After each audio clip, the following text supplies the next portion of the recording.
નમસ્કાર વિદ્યાર્થી મિત્રો, આજે આપણે જોવાના છે ધોરણ 12 વિષય ભૌતિક વિજ્ઞાન ચેપ્ટર નંબર 2 સ્થિત વિદ્યુત સ્થિતિમાન અને કેપેસિટન્સ।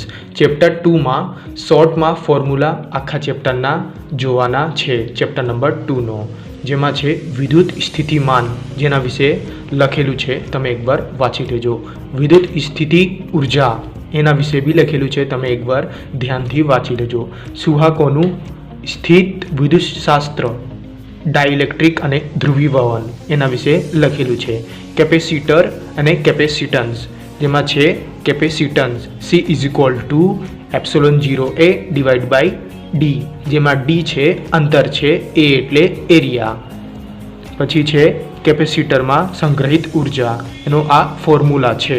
પછી છે આ કેપેસિટન્સ પર ડાઇલેક્ટ્રિકની અસર, એના વિશે આ બધું લખેલું છે, તમે જોઈ લેજો એકવાર।